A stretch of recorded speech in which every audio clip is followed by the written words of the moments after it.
মোস্তাফিজকে বাদ দেওয়া সঠিক সিদ্ধান্ত হয়েছে।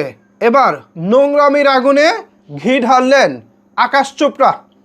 ভারতীয় ধারাভাষ্যকার এবং সাবেক ক্রিকেটার আকাশ চোপড়া এবার নোংরামির আগুনে নতুন করে ঘি ঢাললেন।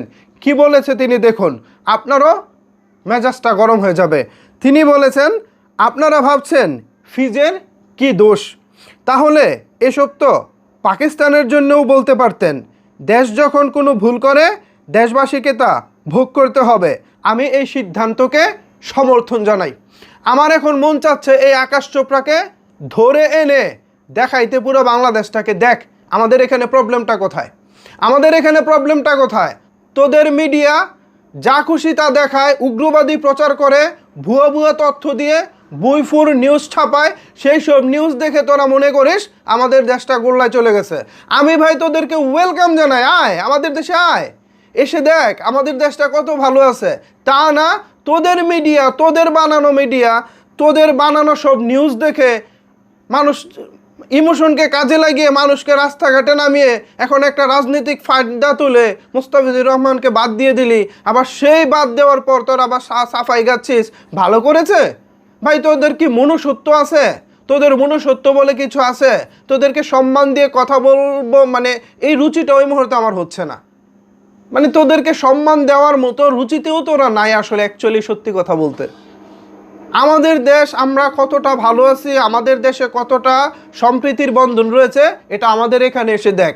অন্যদিকে তোদের ভারতের সংখ্যালঘু, কিছুদিন আগে দেখলাম বড়দিন গেল, 25শে ডিসেম্বর বড়দিন উপলক্ষে যেই খ্রিস্টানদের যেই ধর্মীয় উৎসব আছে, সেই উৎসবটা তারা বড়দিন পালন করতে পারলো না। সেই বড়দিনটা তারা পালন করতে পারলো না। দেখলাম তো ভারতীয় উগ্ররা কিভাবে তাদের বাধা দিয়েছে। পৃথিবীর মধ্যে জঘন্যতম উগ্রবাদী কোনো দেশ যদি থাকে সেটা হচ্ছে ভারত, অথচ নিজের তার খবর নাই। পাশের দেশে দু একটা বিশৃঙ্খল ঘটনা, সেটাও নিজেদের অভ্যন্তরীণ ব্যাপার। কি ঘটেছে না ঘটে দু একটা অভ্যন্তরীণ ব্যাপার নিয়ে তোরা যেভাবে ভাই নাক গলাস, মনে হচ্ছে তোদের বাপের দেশ বাংলাদেশ। বাংলাদেশ কি তোদের অঙ্গরাজ্য? তোদের কথাই চলবে এরকমটা কিছু মনে করিস? ফালতু কোথাকার, মানে কি যে মনে করে এরা, পাকিস্তানের সঙ্গে বাংলাদেশকে তুলনা করে, অমুক দেশের সঙ্গে বাংলাদেশকে তুলনা করে। মানে এদের দয়ায় আমরা বেঁচে আছি। মুস্তাফিজুর রহমান না তোদের দয়ায় যায়নি, নিজের যোগ্যতায় আইপিএলে সুযোগ পেয়েছে। আর ন্যাক্কারজনকভাবে তোরা তাকে বাদ দিয়েছিস, আবার কথা বলিস তোরা। এদের কথা শুনলে ভিউয়ার্স মেজাজ গরম হয়ে যায়।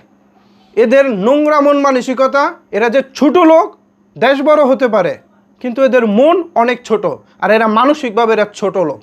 ধিক্কার জানায় এদের কর্মকাণ্ডের। ভিউয়ার্স, আকাশ চোপড়া যা বলেছেন তা আপনাদেরকে শুনিয়েছি। এ বিষয়ে আপনাদের মতামত কি জানাতে পারেন নিচের কমেন্টস বক্সে। ধন্যবাদ সবাইকে এতক্ষণ আমার সাথে থাকার জন্য।